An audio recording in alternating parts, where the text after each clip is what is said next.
নমস্কার বন্ধুরা, আজকে আবার একটা নতুন রেসিপি নিয়ে তোমাদের সাথে হাজির হলাম। এখানে যে বাটাটা দেখছো এটা কিন্তু খেতে অতি লোভনীয় এবং সুস্বাদু। আর এই বাটাটা ঝিঙের খোসা বাটা। ঝিঙে তো আমরা সবাই তরকারিতে খাই। এই গরমকালে ঝিঙে কিন্তু খুবই উপকার। তবে ঝিঙে রান্না করে খোসাগুলো কিন্তু আমরা প্রায়শই ফেলে দিই। ফেলে না দিয়ে একবার এইভাবে বানিয়ে দেখো, খেতে দারুণ লাগে। প্রথম আমিও জানতাম না যে ঝিঙের খোসা বেটে খাওয়া যায়। তো আমি শ্বশুরবাড়ি থেকে এসে শিখেছি যে ঝিঙের খোসাও বেটে খাওয়া যায়। আর তারপর থেকে ঝিঙের খোসা কিন্তু আমি ফেলি না, জমিয়ে রেখে দিই, যখন ইচ্ছা হয় বেটে খাই। তো সবার প্রথমে আমি ঝিঙের খোসাগুলোকে ছাড়িয়ে নিচ্ছি, দেখো। আর বেশ 3টে ঝিঙের খোসা ছাড়িয়ে আমার এতটা পরিমাণ খোসা হয়েছে। এরপর একটা কড়াইতে এই খোসাগুলো দিয়ে দেবো। তারপর দিয়ে দেবো কিছুটা পরিমাণে জল দিয়ে ঝিঙের খোসাগুলোকে একটুখানি ভাপিয়ে নেবো যাতে নরম হয়ে যায়। দিয়ে দিলাম সামান্য একটু লবণ।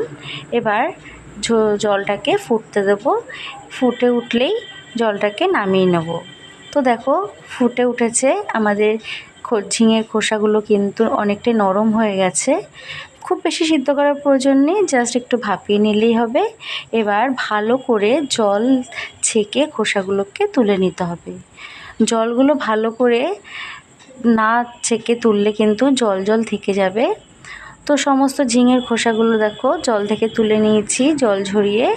এরপর একটা মিক্সিং জারে এই খোসাগুলোকে দিয়ে দেবো। তবে অবশ্যই খোসাগুলো একটু ঠান্ডা করে নেব। তারপর এখানে দিয়ে দিলাম ঝালের জন্য 3টে কাঁচা লঙ্কা। আর দিয়ে দিলাম এখানে বেশ অনেকটা পরিমাণে রসুন। আর দিয়ে দিলাম এখানে কালো সর্ষে। এবার সব কিছু দিয়ে জল ছাড়া, একদমই কিন্তু জলের ইউজ করব না, মিক্সিতে একটা মিহি পেস্ট বানিয়ে নেব।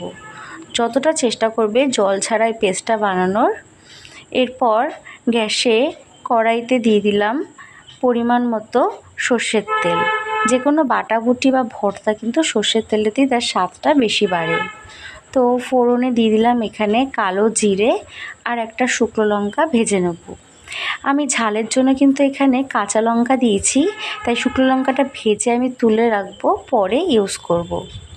তো এবার দিয়ে দেবো ওই খোসা বাটাটা, ঝিঙের সমস্ত খোসা বাটাটাই দিয়ে দিয়েছি। আর দেখতেই পাচ্ছ খুব একদমই কিন্তু জল দিইনি, এর জন্য বাটাটা কিন্তু তেমন একটা জলে হয়নি। এরপর গ্যাসের আঁচটা মিডিয়াম করে রেখে খোসাগুলোকে তেলের সাথে একটু নাড়াচাড়া করে নেব।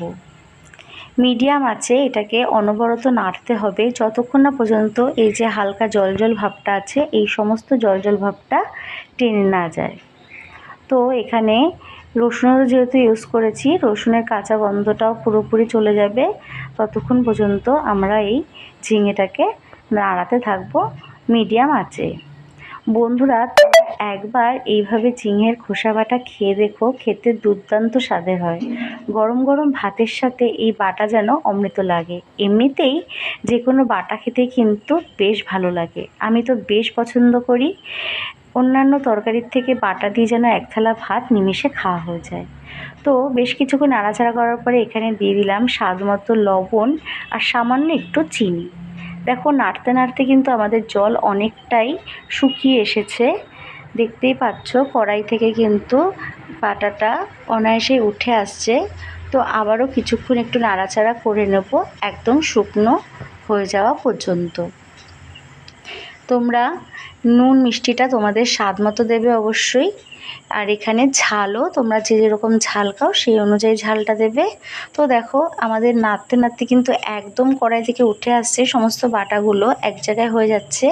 এই সময় বুঝতে হবে যে বাটাটা একদম পারফেক্ট হয়ে গেছে। এর থেকে আর বেশি টানাবো না, দেখো ঠিক এরকম থাকবে। তো এবার বাটাগুলোকে তুলে অন্য একটি পাত্রে রেখে দেবো। এবং সবার শেষে যে জিনিসটা না দিলেই নয়, সেই জিনিসটা অবশ্যই দিতে হবে। তার আগে সমস্ত বাটাগুলোকে একটা বাটিতে তুলে নিয়ে নিলাম। এরপর এই বাটাটা কিন্তু আমাদের একদম রেডি। উপর থেকে ছড়িয়ে দেব কাঁচা সর্ষের তেল। যে কোনো বাটাবুটিতে বা ভর্তাতে এই জিনিসটা না দিলে কিন্তু অসম্পূর্ণ থেকে যায়। আর যে লঙ্কাটা ভেজে রেখেছিলাম উপর থেকে সেই লঙ্কাটা দিয়ে দিলাম। যদি প্রয়োজন হয় লঙ্কাটা কিন্তু ডলে খাওয়া যাবে, যেহেতু আমি ঝালের জন্য কাঁচা লঙ্কা ইউজ করেছি। তো তোমরা যদি খুব বেশি ঝাল খাও বা এই লঙ্কাটা উপর থেকে ডলে খেলেও কিন্তু দারুণ সুন্দর একটা গন্ধ আসবে।